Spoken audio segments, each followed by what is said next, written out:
Hi friends, welcome to Rainbow Civil Service Academy. April 7, 2021 உடைய current affairs பார்க்க போறோம். இதன் மூலமாக TNPSC, Bank, SSC, RRB and Police examsக்கு தேவையான current affairs உங்களுக்கு கிடைச்சிரும். மேலும் daily current affairs உங்களுக்கு உடனடியா வந்து சேர்றதுக்கு Rainbow Civil Service Academyயோட YouTube channel subscribe பண்ணிடுங்க. பக்கத்துல இருக்கக்கூடிய bell icon-ஐ click பண்ணிடுங்க.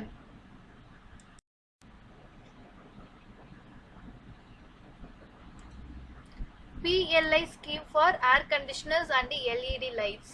The Union Cabinet recently approved the production-linked scheme for white goods such as air conditioners and LED lights. The main objective of the scheme is to make manufacturing in India globally competitive. What are white goods? Generally, large home appliances such as refrigerators, dishwashers, washing machines, air conditioners are referred to as white goods. So government வந்துட்டு இப்போ ரீசெண்டாக central கவர்மெண்ட்டுடைய cabinet வந்து approve பண்ணியிருக்காங்க. எதை approve பண்ணியிருக்காங்க அப்படின்னு பார்த்தீங்கன்னா production linked scheme for white goods அப்படிங்கிற ஒரு ஸ்கீமை அப்ரூவ் பண்ணியிருக்காங்க. ஸோ இது எதற்காக அப்படின்னு பார்த்தீங்கன்னா to make manufacturing in India globally competitive. So மெயினாக இந்த ஒயிட் குட்ஸ் அப்படின்னு சொல்லக்கூடிய ஏர் கண்டிஷனர், எல்இடி லைட்ஸ் ப்ரொடக்ஷனில் வந்துட்டு உலக அளவில் இந்தியாவை குளோபல் லெவலில் காம்படிட்டிவாக கொண்டு வரணும் அப்படிங்கிறதுக்காக இந்த production linked scheme for white goods அப்படிங்கிறத அப்ரூவ் பண்ணியிருக்காங்க. இந்த ஒயிட் கூட்ஸ் அப்படின்னா என்ன அப்படின்னு பார்த்தீங்கன்னா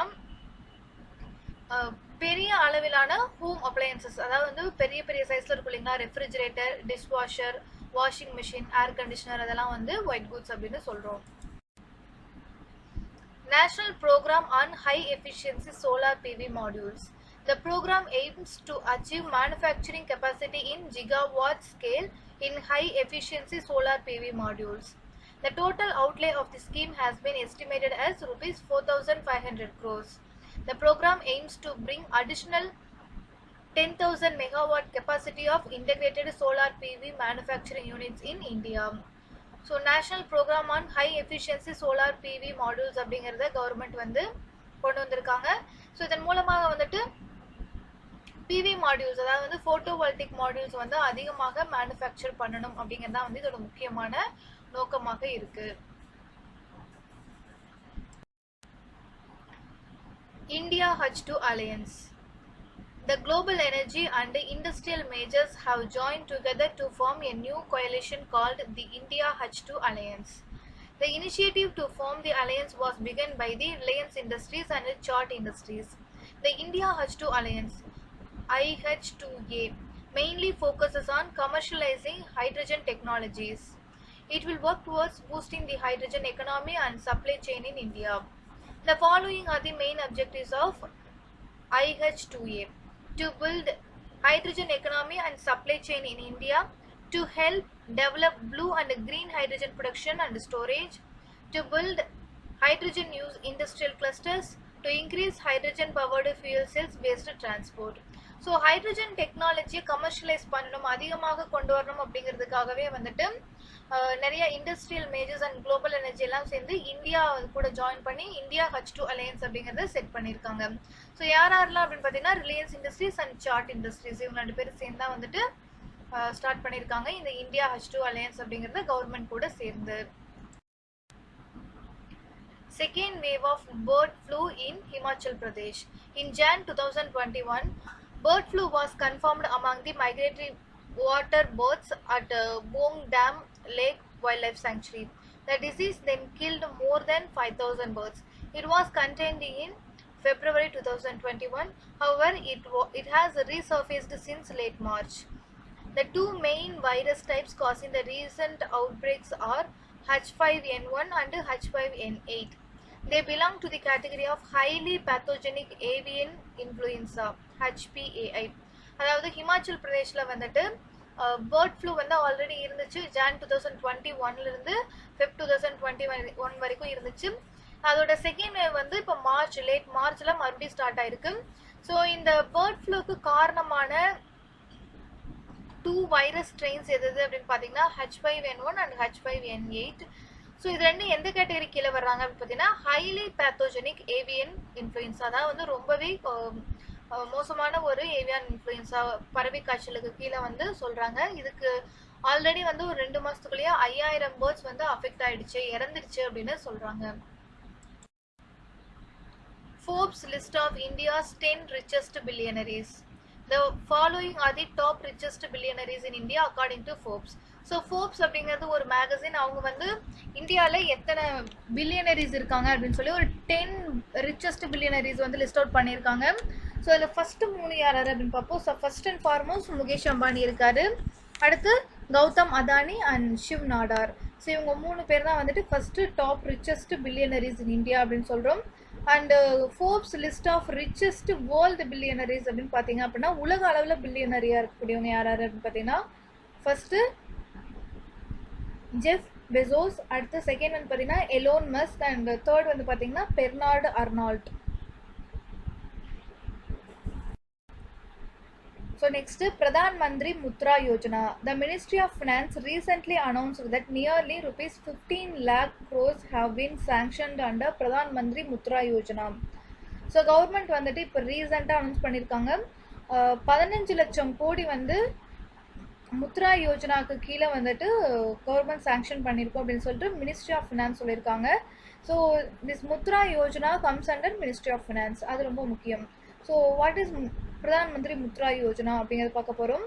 it was launched in 2015. The full form of Mudra is Micro Units Development and Refinance Agency Limited.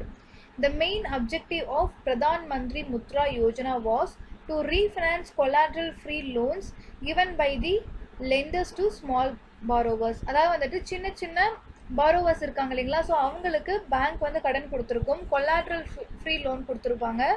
So அதுக்கு வந்து ரீஃபினான்ஸ் கவர்மெண்ட்டே கொடுக்கும் முத்ரா யோஜனாவுக்கு கீழே, ரைட்டுங்களா. The scheme shall lend between rupees 50,000 to and rupees 10 lakhs. அதாவது வந்து 50,000 10 லட்சத்துக்குள்ள கடன் வாங்கக்கூடிய ஒரு ஆண்டர்பிரனருக்கு இந்த பிரதான் மந்திரி முத்ரா யோஜனா கீழே ரீஃபினான்ஸ் பண்ணுவாங்க. இந்த Pradhan Mantri Mudra Yojana loans are available to நான் agricultural activities up to rupees 10 lakhs and it are available to agricultural activities also. Like அக்ரிகல்ச்சர்லேயே வந்து இந்த மெக்கனைசேஷன்லாம் இருக்கு இல்லைங்களா, ஸோ அதுக்கும் வந்து இந்த முத்ரா யோஜனா கீழே நம்ம வந்து கடன் வாங்கலாம். அதே சமயம் நான் அக்ரிகல்ச்சரல் ஆக்டிவிட்டீஸுக்கும் லோன்ஸ் வந்து கொடுக்குறாங்க up to 10 lakhs வரைக்கும். BRICS Finance Ministers Meet 2021. India recently hosted the BRICS Finance Ministers Meet. This was the first BRICS meet under the chairmanship of India in 2021. As 2021 BRICS chair, India aims to focus on strengthening intra-BRICS cooperation based on continuity, consolidation and consensus. So India வந்து இந்த வருஷம் BRICS finance ministers மீட்டை நடத்துகிறாங்க. So இதில் India தான் வந்து சேர் hold பண்ணுறாங்க. So ஆப்வியஸாக வந்து இன்ட்ரா பிரிக்ஸ் கோஆப்ரேஷன் இருக்கணும், அதாவது வந்து பிரிக்ஸ் நாடுகளுக்கு இடையே வந்து ஒரு நல்ல கோஆப்ரேஷன் இருக்கணும் அப்படிங்கிறதான் வந்து மெயினாக ஃபோக்கஸ் பண்ணுறாங்க. அண்ட் பிரிக்ஸ், ஸோ பிரிக்ஸ் அப்படின்னா என்ன அப்படின்னு பார்க்க போகிறோம். It's an acronym of Brazil, Russia, India, China and South Africa. The first BRICS summit was held in the year in 2009 in Russia. In 2010, South Africa joined the BRICS grouping. Earlier to this, the grouping was called BRIC. So 2009 start பண்றாங்க BRICS அப்படிங்கறத. 2010 வந்து south Africa joint ஆனதுக்கு அப்புறம் தான் பிரிக் அப்படின்றது BRICS அப்படின்னு சொல்லிட்டு மாறுது. The association holds more than 40% of global population and 25% of global GDP. So இந்த ஒரு 5 கண்ட்ரீஸில் மட்டும் குளோபல் ஜிடிபியில் 25% வந்து கான்ட்ரிபியூட் பண்ணக்கூடியவங்களா இருக்காங்க. அண்ட் 40% ஆஃப் குளோபல் பாப்புலேஷனும் இந்த 5 கண்ட்ரீஸ் கிட்ட தான் இருக்குது. In 2020, the new development bank of BRICS approved $1 billion. It was COVID-19 emergency program loan for supporting India's economic recovery. So 2020 new development bank அப்படின்னு சொல்லக்கூடிய பிரிக்ஸோட ஒரு பேங்க் இருக்குது. ஸோ அவங்க வந்துட்டு $1 billion கொடுக்குறாங்க இந்தியாவுக்கு. ஸோ எதுக்காக அப்படின்னு பார்த்தீங்கன்னா இந்தியாவுடைய எக்கனாமிக் ரெக்கவரிக்காக. ஸோ COVID-19 மெயினாக வந்து எக்கனாமி அடி வாங்கிடுது. ஸோ அந்த எக்கனாமி ரெக்கவரிக்காக வந்துட்டு நியூ டெவலப்மெண்ட் பேங்க் $1 billion கொடுக்குறாங்க. World Economic Outlook. The International Monetary Fund recently released the World Economic Outlook titled Managing Divergent Recoveries. The report has predicted GDP growth of India for the current fiscal year 2022 to be 12.5%. This is 1% higher than the previous projection of 11.5% in Jan 2021. This is the highest among the emerging economies and also among the elite group of advanced economies. Also, the growth projection of India for the year 2022 has been increasing from 6.8 to 6.9%. Earlier, the International Monetary Fund, that is IMF, had predicted the growth rate of India to be 6.8%. So world economic Outlook அப்படிங்கிறவங்க வந்துட்டு ஒரு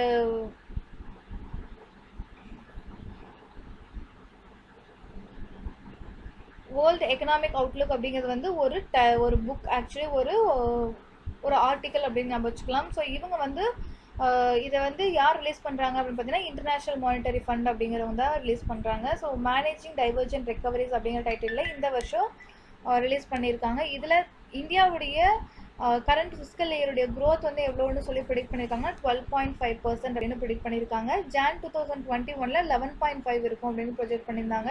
இப்போ 12.51% increase ஆகி இருக்கும் அப்படின்னு சொல்லப்படுது. இது மோர் advanced எக்கனாமிக்ஸ்லாம் இருப்பாங்களா, அவங்க எந்த அளவுக்கு க்ரோத் காட்ட போகிறாங்களோ அதுக்கு ஈக்குவலாக இருக்குது அப்படின்னு சொல்லப்படுது. So robots made from stem cells of frocks.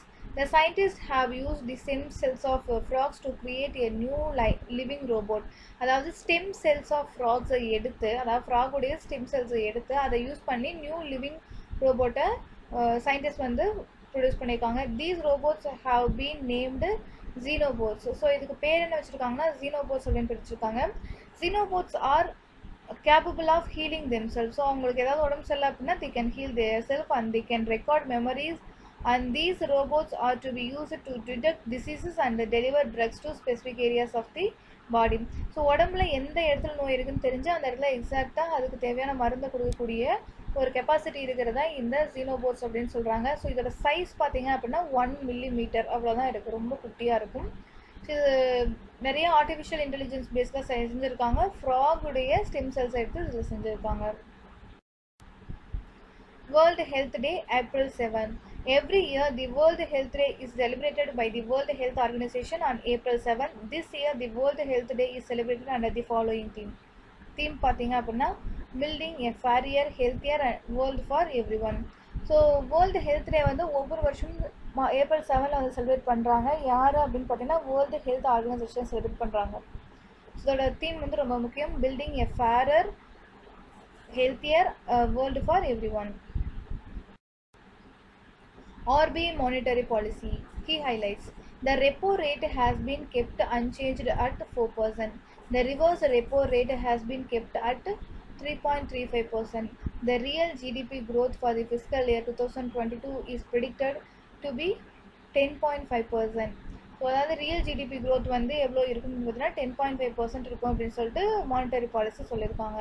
And consumer price index of 2022 is predicted to be at 5.1%, and marginal standing facility rate has been kept unchanged at 4.25%. So that's all about today's current affairs. Please subscribe our channel for more upcoming videos. Thank you.